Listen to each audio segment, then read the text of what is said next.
আসসালামু আলাইকুম রহমতুল্লাহি ওবরকাতুহু। সম্মানিত দর্শক, দীর্ঘ ১৭ বছর পর বিএনপির সাবেক ভারপ্রাপ্ত চেয়ারম্যান এবং বর্তমানের চেয়ারম্যান জনাব তারেক রহমান সাহেবের স্বদেশ প্রত্যাবর্তনের পর থেকে একের পর এক লঙ্কা কাণ্ড ঘটে যাচ্ছে। এ সকল কর্মকাণ্ডে সাধারণত যারা প্রধান ব্যক্তি তাদের বেশিরভাগ ক্ষেত্রেই তাদের সায় থাকে না, এবং আমি বিশ্বাস করি যে জনাব তারেক রহমান সাহেবেরও এসব ক্ষেত্রে সায় নেই। কিন্তু তার যে বিশাল কর্মযজ্ঞ, এই মুহূর্তে দেশ সামলানো, বিদেশ সামলানো, মানুষের আশা-আকাঙ্ক্ষা সামলানো, বিভিন্ন মানুষের সাক্ষাৎকার সামলানো, রাজনৈতিক কর্মকাণ্ড সব মিলিয়ে তাকে নির্ভর করতে হয় তার আশেপাশে যারা রয়েছেন তাদের উপর। এখন তার আশেপাশে যারা আছেন ২ ধরনের মানুষ। যারা দীর্ঘদিন তার সঙ্গে লন্ডনে ছিলেন এবং তার পরীক্ষিত, তিনি তাদেরকে ভালোবাসেন। তো যারা লন্ডনে ছিলেন তাদের ক্ষেত্রে আবার ২ টো সমস্যা। ১ম সমস্যা হলো যে তারেক রহমান সাহেব তাদেরকে খুব ভালোবাসেন। আর এই যে তারেক রহমান সাহেব তাদেরকে খুব ভালোবাসার কারণে বাংলাদেশে বিএনপির যে সকল পরীক্ষিত নেতাকর্মী রাজপথে ছিলেন তারা সঙ্গত কারণে এই সমস্ত লোকদেরকে পছন্দ করেন না, যে আমরা এখানে এত খাটলাম, এত কিছু করলাম। আর তারেক রহমান সাহেব বিদেশ থেকে যাদেরকে নিয়ে এসেছেন তারা বয়সে অল্প বয়সী, তরুণ, বাস্তব রাজনীতির ক্ষেত্রে এতটা অভিজ্ঞতা সম্পন্ন নন, অথচ তারেক রহমান সাহেব তাদেরকে প্রিভিলেজ দিচ্ছেন। এই গেল এক। আর তাদেরকে বাদ দিয়ে তারেক রহমান সাহেবের সঙ্গে দেখাও করা যাচ্ছেন না। অন্যদিকে যেটা হলো যে যারা লন্ডন থেকে এসেছেন তারা মূলত তারেক রহমান সাহেব যেহেতু পছন্দ করছেন, তাদেরকে ধরে নেওয়া হয় তারেক রহমান সাহেবের ইচ্ছা, আকাঙ্ক্ষা, স্বপ্ন, তার রুচি, অভিরুচি, শিক্ষা দীক্ষা সব কিছুর সঙ্গেই তারা কমপ্লাই করতে পারেন।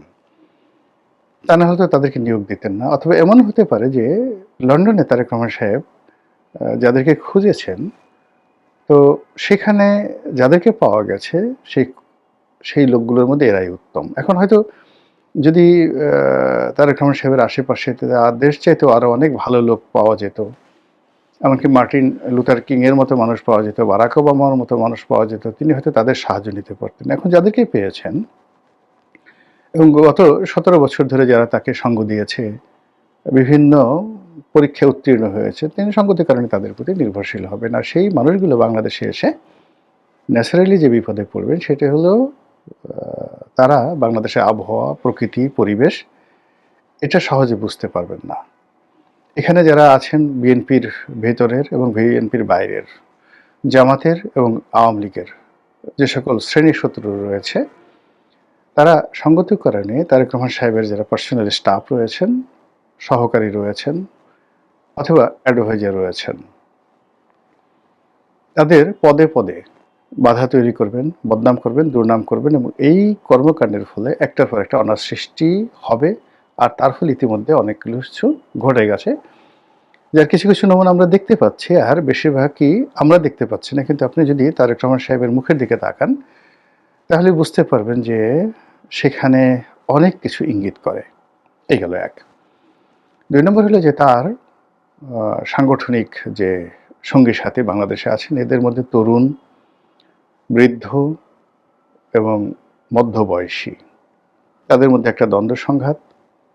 যারা মনোনয়ন পেলেন আর যারা পেলেন না, যারা খুশি হলেন না, যারা বিদ্রোহ করলেন, আবার কেউ কেউ বিদ্রোহ করলেন না কিন্তু তলে তলে ঠিকই খোঁচাতে থাকলেন। তো এই জিনিসগুলোর ফলে কি হলো, ওনার যে স্বাভাবিক কর্মকাণ্ড, স্বাভাবিক যে প্রসপেক্ট অ্যান্ড অ্যাসপেক্ট, এই জিনিসগুলো নষ্ট হয়ে যাচ্ছে।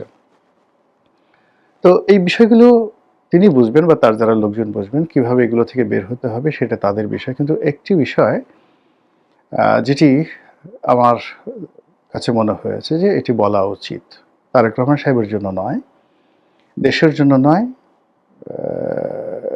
কিংবা জাতির জন্য নয়, এটি বলা উচিত আমাদের সকলের জন্য স্পেসিফিক। এর কারণ হলো এই সমস্যাগুলো কেবলমাত্র তাকে নয়, আমাদের সবাইকে সম্মিলিতভাবে ক্ষতিগ্রস্ত করবে। যদি আপনি ধরেন যে শেখ হাসিনার জমানাতে সবচেয়ে বড় সমস্যা কি ছিল? সমস্যা ছিল যে খুব বড়, বড় উঁচু মার্গের জ্ঞানী, যাদের জ্ঞান, গরিমা, পাণ্ডিত্য নিয়ে কোনো শব্দ করার বা একটা ডট দেয়ার যোগ্যতা আমার আপনার নেই। এরা কেউ কবি, কেউ সাহিত্যিক, কেউ সাংবাদিক, কেউ অধ্যাপক, কেউ ভাইস চ্যান্সেলর। স্ব ক্ষেত্রে তারা দেশের সেরা মানুষ। তো সেই মানুষগুলো যখন শেখ হাসিনার সামনে গিয়ে ফ্ল্যাটারিং করতেন, মিথ্যা কথা বলতেন, তাকে প্রশংসা করতেন, মিথ্যা প্রশংসা করতেন। ওই প্রশংসা মানে বিষ, মানে সাপের বিষের চাইতেও ডেঞ্জারাস। এর কারণ হলো, যাকে প্রশংসা করা হয় তার মাথা ঠিক থাকে না। সে দেখেন যে আল্লাহ এত বড় একজন জ্ঞানী মানুষ, গুণী মানুষ, ভাইস চ্যান্সেলর, তিনি যেহেতু বলেছেন এটা তো সত্য হতেই পারে।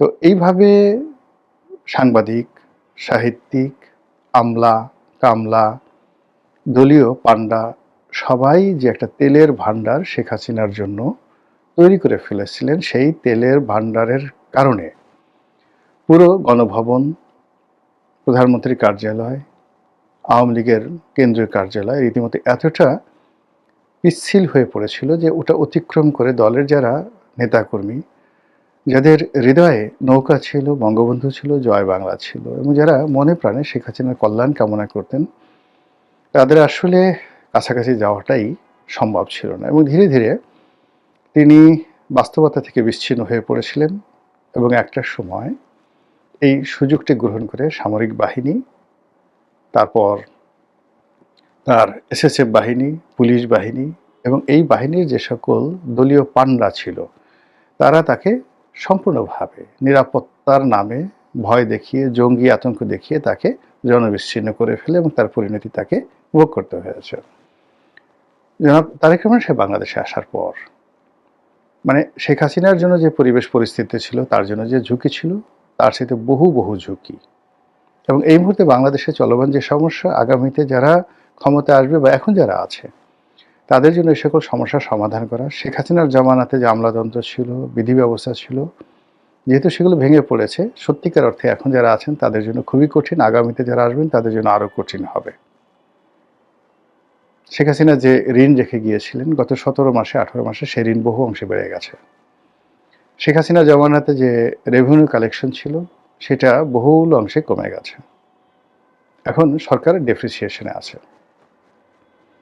এর বাইরে শেখ হাসিনার জমানাতে সিভিল সোসাইটি ছিল, গণমাধ্যম ছিল, তেলবাচ্চি চলতো, তার সঙ্গে সঙ্গে আবার টেলিভিশনগুলোতে ভীষণ রকম প্রতিযোগিতামূলক মানে টকশো হতো, সভা সমিতি সেমিনার হতো, এমনকি রাজপথে গালাগালি হতো এবং শেখ হাসিনা, ওবায়দুল কাদের থেকে শুরু করে সবাইকে অকথ্য ভাষায় গালাগাল করা হতো। কিন্তু সেই জিনিসগুলো এখন নেই, একেবারেই নেই। মবের ভয় বলেন, অন্য যে কোনো ভয় বলেন, বা মানুষের যে সাহস কমে যাওয়া, অথবা মানুষের ব্যক্তিগত সমস্যা এতটা বেড়ে গেছে, সেই নিজের সমস্যা সমাধানে মানুষ পেরে উঠছেন না। তো সেখানে কে কী করলেন এগুলো নিয়ে চিন্তা ভাবনা করার সময় নাই, সবাই সেই কেয়ামতের ময়দানের মতো ইয়া নফসি ইয়া নফসি। তো সেই দিক থেকে জনাব তারেক রহমান সাহেবকে নিয়ে এই মুহূর্তে বাংলাদেশে যা কিছু হচ্ছে, মানে সবাই তাকে একেবারে প্রধানমন্ত্রী পদে বসিয়ে দিয়েছেন, ভবিষ্যৎ প্রধানমন্ত্রী, দেশ নায়ক, দেশ নেতা, তারপর কিংবদন্তির নানা রকম উপাধি তাকে দেওয়ার চেষ্টা করছেন। বেচারা প্রাণান্ত চেষ্টা করছেন সাধারণ পোশাক পরার, সাধারণ চেয়ারে বসার, মানুষজন ঝাঁপিয়ে পড়ছে তার পায়ে কদমবুচি করার জন্য তিনি দূরে সরে যাওয়ার চেষ্টা করছেন, বিভিন্ন মানুষকে সম্মান দেখানোর চেষ্টা করছেন। কিন্তু এই কাজগুলো তিনি যত বেশি করছেন, তেলবাজরা তত বেশি ডায়নামিক হচ্ছেন, তত বেশি সতর্ক হচ্ছেন এবং তত বেশি মানে যাকে বলে সিনথেটিক অয়েল, নর্মাল অয়েল নয়, সিনথেটিক অয়েল নিয়ে প্রাণান্ত চেষ্টা করছে যে ওনার যে যাত্রাপথ, সেই যাত্রাপথটিকে পিচ্ছিল করে দেওয়ার জন্য, যেন তিনি দাঁড়াতে না পারেন, পড়ে যান, কথা বলতে না পারেন, এলোমেলো হয়ে যান, ভুলভ্রান্তি হয়ে যান। এবং এটারই কিছু লক্ষণ আমরা দেখতে পাচ্ছি। শেখ হাসিনার জামানাতে যারা মানে তেলবাজি করতে পারতেন না, সুযোগ খুঁজতেন, এর কারণ হলো অনেক নিম্নমানের তেলবাজ, লেস ক্যালিভার, লেস কোয়ালিফাইড। এরকম তেলবাজেরা গণভবনে গিয়ে ভিড় করতেন। কিন্তু তাদের যারা মানে পিতা মাতা, মানে ওই তেলবাজদের পিতা মাতা বড় বড় ব্যবসায়ী, বড় বড় সাংবাদিক, বড় বড় সাহিত্যিক, তারা কেউ কেউ বাম ঘরানার, কেউ কেউ হয়তো বিএনপি মাইন্ডেড, কেউ কেউ হয়তো আওয়ামী লীগ মাইন্ডেড। তো তারা তেলবাজি করতে চাইতেন এবং সেই শেখ হাসিনার জমানার মধুমেহ খেতে চাইতেন। কিন্তু ওই যে বললাম না যে চারিপাশে ঘেউ ঘেউ পার্টি এত বেশি ছিল যে তারা যেতে পারতেন না, মনে করতেন যে ওখানে গেলে ইজ্জত থাকবে না। দ্বিতীয়ত হলো যে শেখ হাসিনার আশেপাশে যারা ছিলেন তারা এমন একটা পরিবেশ সৃষ্টি করে ফেলেছিলেন যে ওই সকল ঘেউ ঘেউ পার্টিকে মানে রাজদরবারে প্রবেশ করাবেন শেখ হাসিনার সেই রুচি অভিরুচি উঠে গিয়েছিল। এখন এই গ্রুপটি সদেল বলে ঝাঁপিয়ে পড়েছেন বড় বড় তেলবাজ, মানে যারা সাধারণত আন্তর্জাতিক অঙ্গনে তেল দেয়, যারা সেই বিভিন্ন রাজপ্রাসাদে তেল দেয়, হোয়াইট হাউস, এলিসি প্রাসাদ, বাকিংহাম প্যালেসে যারা তেল মারে, এইরকম তেল এখন জনাব তারেক রহমান সাহেবের পেছনে দেওয়ার জন্য, সামনে দেওয়ার জন্য, চারিদিকে ছিটানোর জন্য যে সকল মানুষ তাণ্ডব শুরু করেছে, এই তাণ্ডবে ওনার মানে চলার যে পথ, এই পথটি নষ্ট হয়ে যাচ্ছে। এই গেল এক। বোঝার চেষ্টা করুন যে এই তেলবাজির মধ্যে কি কি বিষয়গুলো নিয়ে আসছে।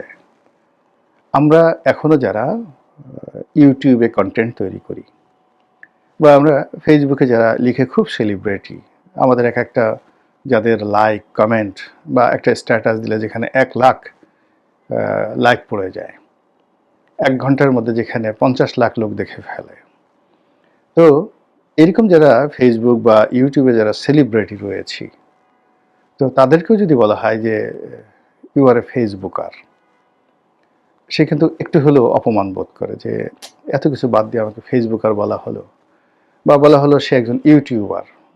যেমন আমার কথাই বলি, এখন আমার তো মাশাআল্লাহ ধরেন ইউটিউবে একটা অবস্থা হয়েছে, তো সেই দিক থেকে যদি বলা হয় যে গোলাম মোল্লা রনি সাবেক সংসদ সদস্য, লেখক, চিন্তক, রাজনৈতিক বিশ্লেষক, এগুলো বাদ দিয়ে যদি বলা হয় গোলাম মোল্লা রনি একজন এমিনেন্ট বা ধরুন একজন নামকরা ইউটিউবার, আমার কিন্তু জিনিসটা ভালো লাগে না, কোনো অবস্থাতেই ভালো লাগে না। ইভেন মার্ক জাকারবার্গ, যিনি মেটার প্রধান, ইউটিউব মানে ইসের জনক যাকে বলা হয়, ফেসবুকের জনক, তাকেও যদি ফেসবুকার বলা হয় তিনি ইনসাল্ট ফিল করেন এবং তিনি এখন ফেসবুক নিয়ে খুবই আনহ্যাপি, ভীষণ রকম আনহ্যাপি। যেভাবে আলফ্রেড নোবেল তার ডিনামাইট নিয়ে আনহ্যাপি ছিলেন, সেরকম তিনি আনহ্যাপি। তো এখন বাংলাদেশে এই তেলবাজরা জনাব তারেক রহমান সাহেবকে একজন ফেসবুকার হিসেবে শ্রেষ্ঠত্ব দিতে চাচ্ছেন, অমরত্ব দিতে চাচ্ছেন, এবং তারা গবেষণা করে বের করেছেন যে গত কয়েক মাসে ডোনাল্ড ট্রাম্প ফেসবুকে যে সকল স্ট্যাটাস দিয়েছেন বা তার যে অ্যাক্টিভিটিস রয়েছে, তার সাথে তারেক রহমান সাহেবের যে অ্যাক্টিভিটিস এটা অনেক বেশি। এই জন্য তিনি ডোনাল্ড ট্রাম্পের চেয়ে শ্রেষ্ঠ। বলেন তো, দুনিয়া থেকে তেল দেওয়ার আর কোনো শব্দ ছিল না, আর কোনো ভাষা ছিল না, আর কোনো সেক্টর ও উপসেক্টর ছিল না, এই জিনিসগুলো তারা শুরু করেছে। আরেকটি দেখলাম যে জরিপ করে কারা যেন বের করেছে যে সর্বকালের সৎ যারা শাসক, তাদের মধ্যে 1 নম্বর হলো জিয়াউর রহমান সাহেব। ভালো কথা, জিয়াউর রহমান সাহেব সততা ছিলেন, এটা জরিপ করার কি আছে? আর এখন জিয়াউর রহমান সাহেবের সততার জরিপ এখন করতে হবে কেন? যেটা ইতিহাসে প্রমাণিত হয়ে গেছে যে তিনি একজন সৎ মানুষ, সেটি এখন এই দালালরা, ফড়িয়ারা বের করেছে। এবং এটা শেখ হাসিনা জামানাতে ছিল। তিনি পৃথিবীর 3 নম্বর সৎ প্রধানমন্ত্রী, তিনি পৃথিবীর 2 নম্বর পরিশ্রমী প্রধানমন্ত্রী। তারপর আরও কত কিছু, মানে তার কাছাকাছি যাওয়ার জন্য 2 কলম লেখা, একটা কবিতা লেখা, একটা বই লেখা, তার বাবাকে নিয়ে কোনো একটা প্রশংসাসূচক বক্তব্য দেওয়া, বঙ্গবন্ধুকে নিয়ে একটা ন্যারেটিভ তৈরি করে, এগুলো করে তারা ধান্দা করত। এখন এই যে ফুড়ি এবং ধান্দা তারেক রহমান সাহেবকে কেন্দ্র করে যেটা শুরু হয়েছে, আল্লাহ মাফ করুক, আমাদের সবাইকে মাফ করবে, এটা যদি অব্যাহত চলতে থাকে তাহলে গন্তব্য যে কোথায় গিয়ে শেষ হয় মহান আল্লাহ রাব্বুল আলামিন ছাড়া আমরা কেউ বলতে পারি না। আসসালামু আলাইকুম ওয়া রাহমাতুল্লাহি ওয়া বারাকাতুহু।